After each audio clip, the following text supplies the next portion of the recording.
Well, first of all, I'm planning to go back to Venezuela as soon as possible. Don't ask me who's in charge because I'll give you an answer and it'll be very controversial. What does that mean? Yes, we're in charge. Have you spoken with her? We're in charge.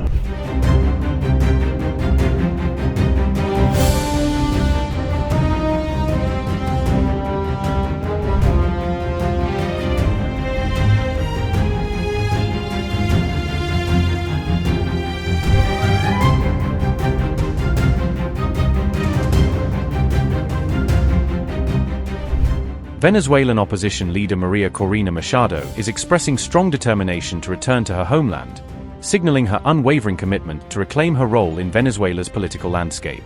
On January 5th, Machado told U.S.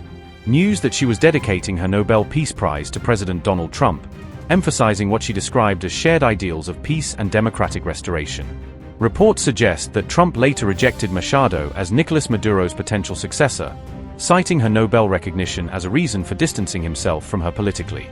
Back in 2025, Trump made a highly visible push to win the Nobel Peace Prize himself, rallying supporters worldwide. But ultimately, it was Machado who received the prestigious honor instead.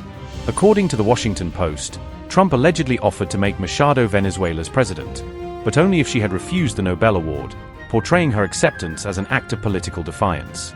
In the closing months of 2025, Machado secretly fled Venezuela, undertaking a dangerous journey to attend the Nobel Award ceremony in Oslo despite the risks involved.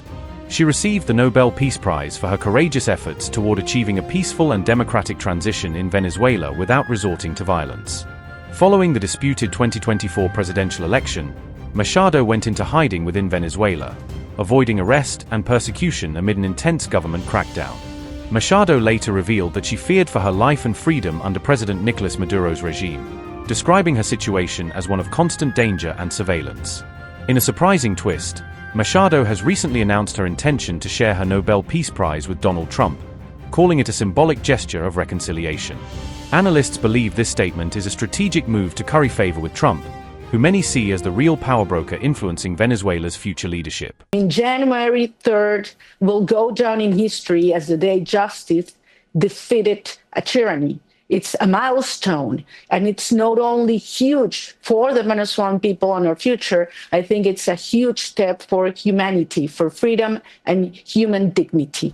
Well, first of all, I'm planning to go back to Venezuela as soon as possible. As I've always said, Sean, every day I make a decision where I am more useful for a cause. That's why I stayed in hiding for over 16 months, and that's why I decided to go out, because I believed that at this moment I'm more useful to our cause, being able to speak out from where I am right now. But I'm planning to go as soon as possible back home. On January 5th, Delcy Rodríguez, Maduro's longtime vice president, was sworn in as interim president, assuming control after Maduro's removal.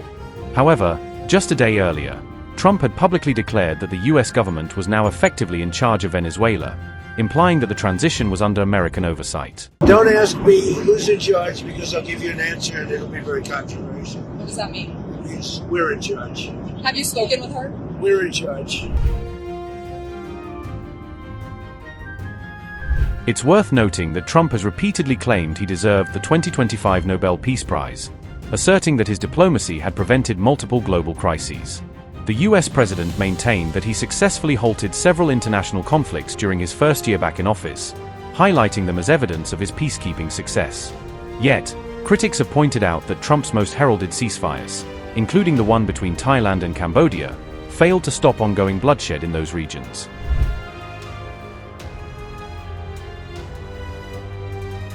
On January 3rd, the United States launched an unprecedented wave of targeted airstrikes across Venezuela, signaling the start of a new chapter in the nation's political turmoil. In a swift and dramatic operation, U.S. Special Forces captured Nicolas Maduro and his wife, Cilia Flores, and flew them out of Venezuela under high security. Both Maduro and Cilia Flores are now being held in U.S. custody at the Metropolitan Detention Center in Brooklyn, awaiting trial on serious federal charges. In a New York courtroom, Maduro has pleaded not guilty to narco-terrorism charges, denying any involvement in the vast criminal network accused of operating under his leadership.